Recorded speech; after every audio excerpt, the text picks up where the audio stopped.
Welcome to this episode of Inside Legal ESG. My name is Pamela Cohn, and I'm pleased to serve as the host of this podcast series. Today, we are so delighted to have with us our guest, David Rodin, the founder and CEO of Principia Advisory, based in Switzerland. Principia Advisory is the leading consultancy for building ethical organizations. And we'll find out more about that when we talk to David. Welcome so much, David. I'm so pleased to have you here today. Hi, Pam. Great to be here. So let's start at the very beginning. Tell us about your career up to the point of starting Principia Advisory. So I had a very interesting, somewhat unusual career trajectory. So I was a moral philosopher for around 20 years before starting my business. I came from New Zealand originally, and I went to Oxford in the mid-90s as a Rhodes Scholar to study philosophy. And at first I thought I would do very abstract work in metaphysics or epistemology, but I was always really drawn to practical questions of ethics, of politics, of justice in the world. And I decided to work on the ethics of war and conflict. So I wrote my PhD on the ethics of war. And after Oxford, I set up a number of research programs really around how we understand ethics, justice, right action, leadership within the military context. So as part of that, I started to do a lot of training and teaching and advisory work with militaries. So for a very long time, I was the major ethics trainer for the UK tri-services, so as air, land, and sea, as well as the intelligence services as well. Did a lot of advisory and consulting work with armed forces all around the world, including a very big project for the U.S. Army when it was headed by General Dempsey. So really fantastic piece of work there, creating their first really kind of keystone doctrine around ethics. So really to govern how the U.S. Army understands ethics and all of its operations globally. Really fascinating piece of work. And so, I'd always had that kind of practical, advising, teaching, consulting side to my work alongside my academic writing. And I'd always had this idea that there was a real need to bring some of that real rigorous thinking around ethics into the corporate organizational world. I'd had a short stint with Boston Consulting Group very early in my career before kind of going back to academia. And I'd always, believed that there were incredibly important, interesting questions that large businesses were struggling with that could really benefit from this very rigorous academic approach that you have within the academy and that we'd also work with militaries, but really realizing that businesses, it was not easy for them to access those kinds of resources because academics speak a very different language often to businesses.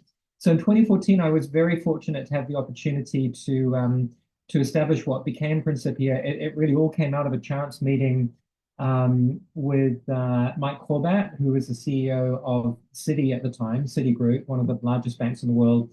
And I met him at Davos. I was part of a community of the World Economic Forum called the Young Global Leaders. So I got to go to Davos. I met with Mike there, and he was really struggling with a series of issues within the bank. Citi's a giant bank, operates in 200 markets, 230,000 employees, and that had huge issues around misconduct and kind of poor, I would say, poor decisions that had almost led to the bankruptcy of the bank in 2008.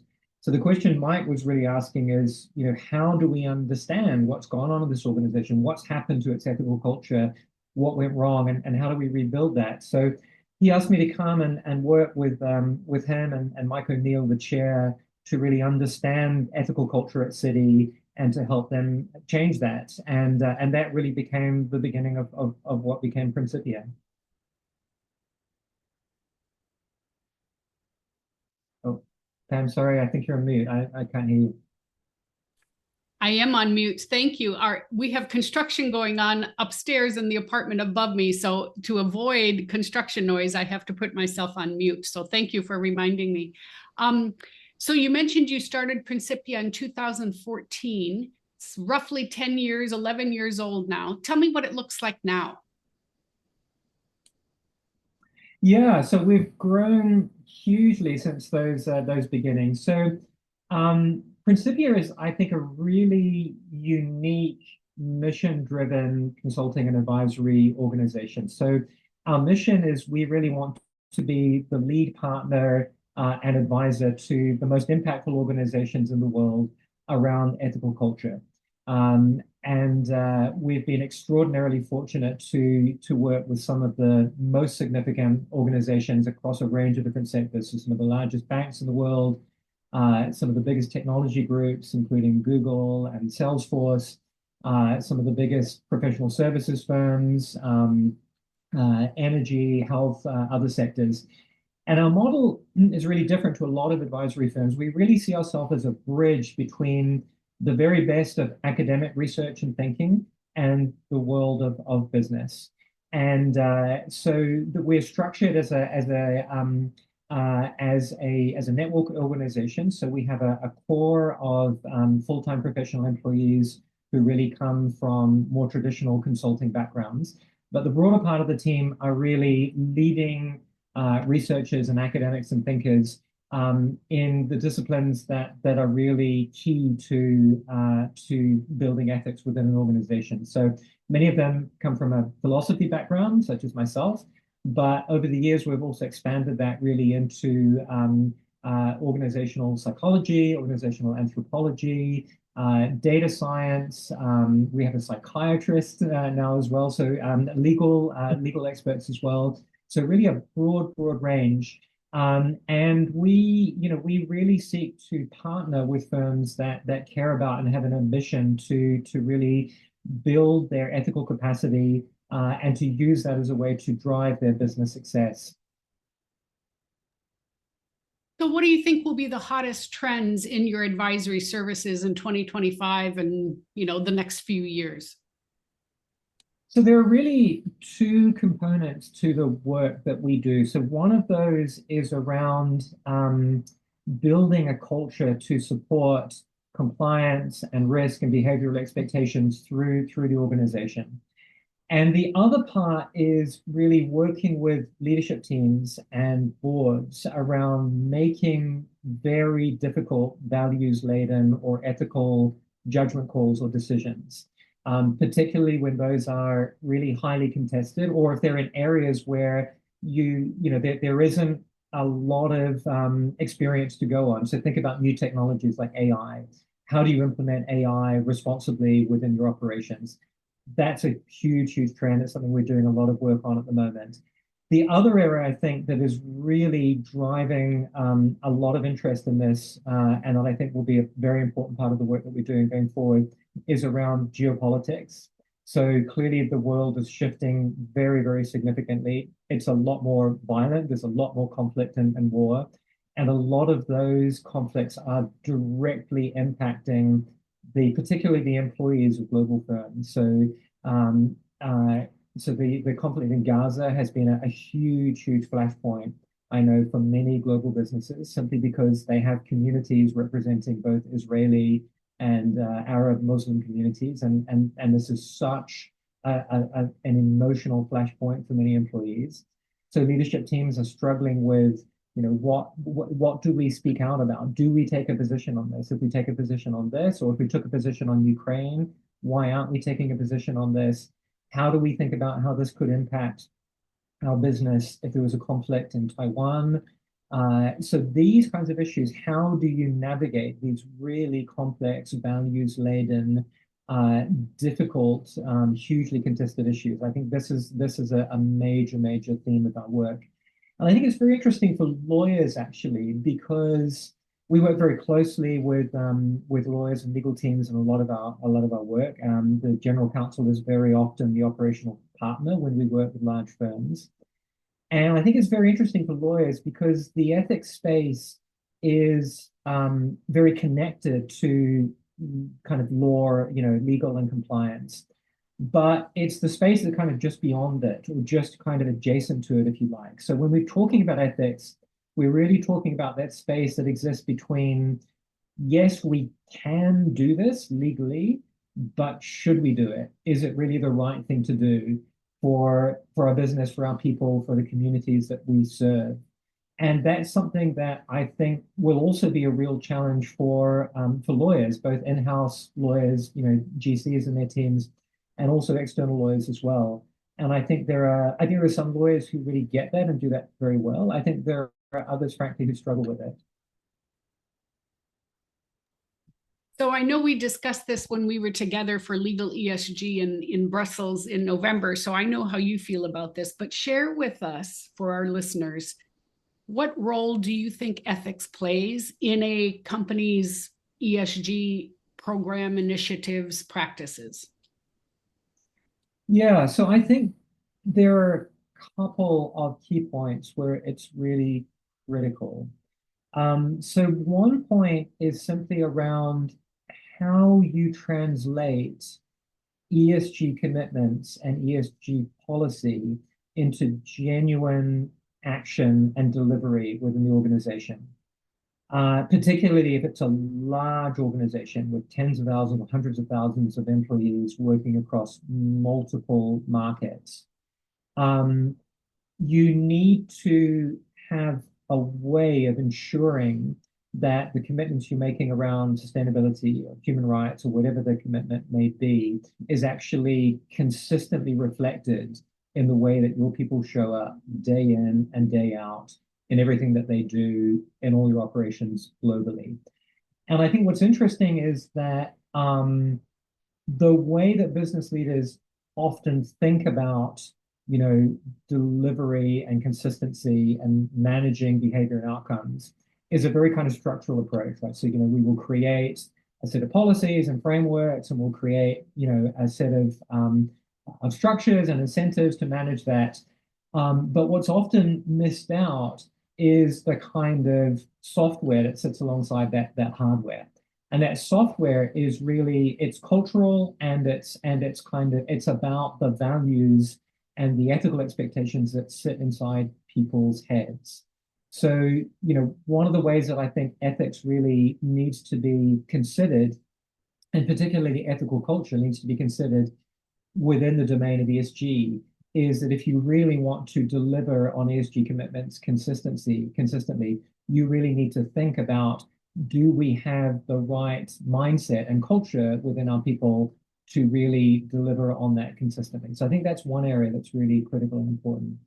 I think the second area that's critical is that ethics is also about creating a structured and consistent and rigorous way of managing difficult trade-offs.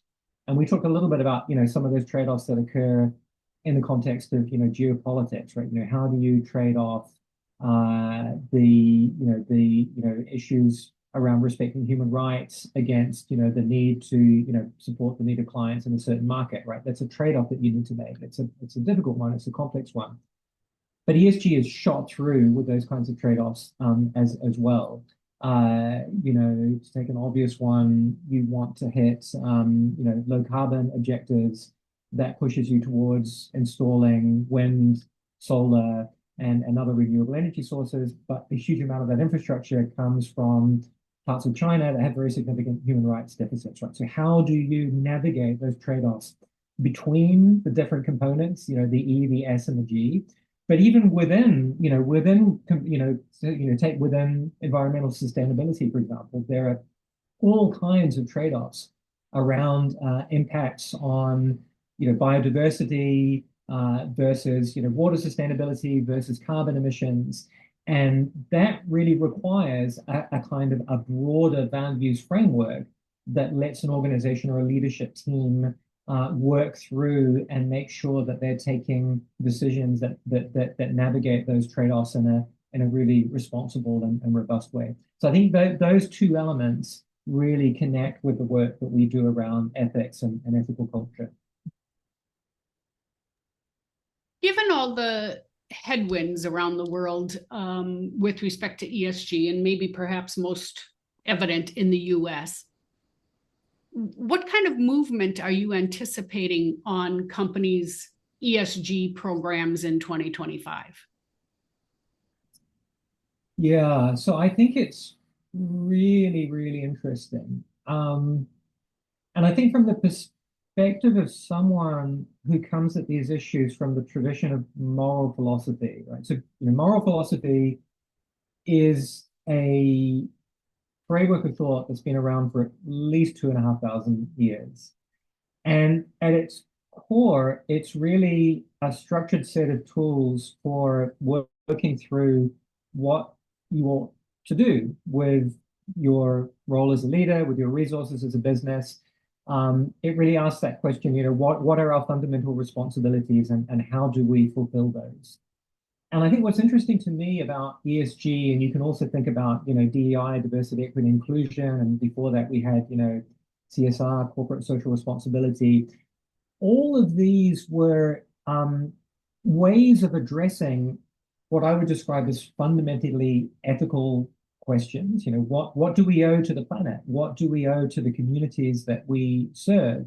What kinds of governance structures do we need to make sure that we're acting responsibly, right? Those are all fundamentally ethical questions. But they became, as it were, kind of managerial corporate movements, right? With a kind of a set of language, a set of kind of norms, a set of way of thinking. And I think what's interesting to me is that none of those movements, think about CSR, you think about DEI and ESG, which are being very significantly pushed back against globally. None of those movements have really had the staying power that something like ethics has had, right? None of those have really survived as enduring frameworks to guide us over very long periods of time. And I think part of the reason for that is that they have become subject to political, what could be viewed as quite partisan political perspectives or interests. And I think that's certainly been true with a lot of the DEI agenda, and I think it's also become. I think also many people have started to believe that about big components of the ESG agenda.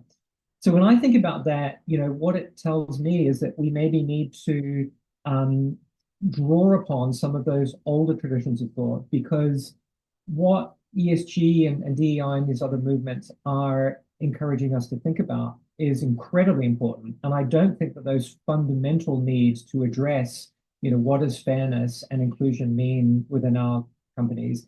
How do we make sure that we run businesses in a way that is sustainable for the environment? Those questions are not going to go away. But what the current moment, I think, is telling me is that some of the language and some of the tools that we've used to address that have not been doing what we need them to do. We need to think about and reach for a different set of tools and language to do that.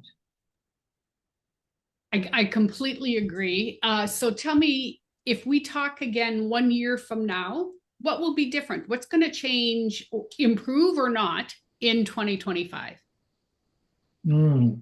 Well, it's very difficult to make, it's dangerous to make predictions, particularly about the future, as is often said. Look, I think looking hopefully, I think that, and I hope that there will be a resolution to some of the significant violent conflicts, particularly Ukraine. So I really hope that a year from now, Ukraine and the Middle East will be in a better place than they are now. I think that, look, I think that we're at a political inflection point now that is as significant as the inflection point that we had in 1989 when apartheid fell and the Berlin Wall came down. It's very clear that the kind of ideology and approach to politics that we've had over the last 30 years is not going to be sustainable, and something else is going to come out from that. And I think that there are obviously a huge amount of risks around that. So we're seeing the decline in democratic norms globally and a real rise in authoritarian tendencies in many, many countries, most notably and worryingly in the United States, but also with far-right parties all around Europe as well. So there are clearly huge risks to that. But I think there are also really big opportunities as well, because it enables us to really ask some of the difficult questions about things that just clearly have not been working with the global governance systems of the last 30 years. It is clear that a lot of political systems, including major democracies, have not been working for the majority of their people. It certainly hasn't been working for the planet. So, I think that there are opportunities to this moment that is just exposing that these approaches, these modes of politics, these frameworks that we've had clearly are not moving. So what I hope for the next year is that we will have a much more open debate about what will follow.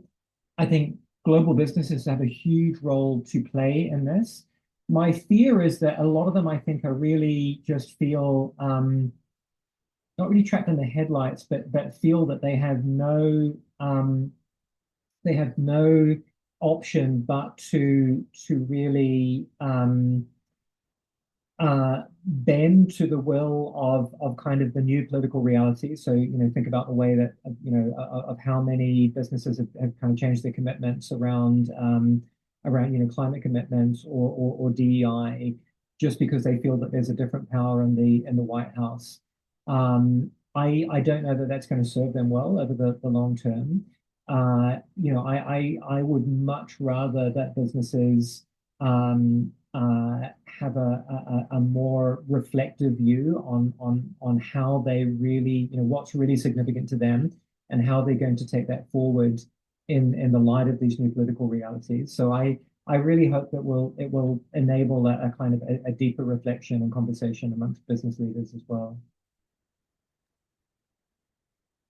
So for my final question of all my guests, and again, I apologize for the construction noise if you can hear that, but I love to ask my guests, what gives you hope in light of all these challenges we've just discussed, in light of the political headwinds? What gives you hope? So I think one thing that gives me hope right now is that I think there's a greater awareness of the importance of really thinking seriously about ethics and building that into the way that businesses are run, governed, and managed than there has been certainly in my lifetime before. So, I spend a lot of time speaking with corporate leaders and board members, and almost all of them tell me that they're spending more time on these issues. Boards used to be maybe dealing with ethics, values related issues a couple of times a year. They're now regularly spending 10, 20, 30% of their time on those issues. They are taking them more seriously. There is a real serious conversation around what ethical responsibilities are and how they should be exercised in a way that I think there hasn't been for a long time. I think some of that is really located in the discourse around purpose. And I think that's also come through a very interesting evolution. I think, 5, 10 years ago, purpose was viewed very much as a kind of marketing tool. Like everyone, had to have a kind of snazzy purpose statement that would sit on your website, but didn't really have a lot of depth beyond that. I think today there is a much, much greater depth in really thinking about purpose as the kind of core answer to the question, what does your business, what does your organization bring to the world, and an understanding that has to be, intimately tied into the way that you think about strategy, the way that you think about your products, the way that you show up in the world. So there's been a real deepening of that discourse around purpose, and that gives me hope. But I think also, I think also this is a little bit of a cliche, but the young generations coming up just care so deeply and so passionately about these issues. And corporate leaders hear that, they feel it, they know they have to recruit those people, they know they have to engage them, and so all of that gives me hope as well. I completely agree that this current environment is either forcing us all or allowing us all to really reconsider and rethink what is most meaningful and material, not only to our organization, but to ourselves personally. Thank you so much, David, for your time. I'm sure our guests are going to get a lot out of this, and I appreciate your spending the time with us. Thank you so much. Pleasure, Pam. Thank you.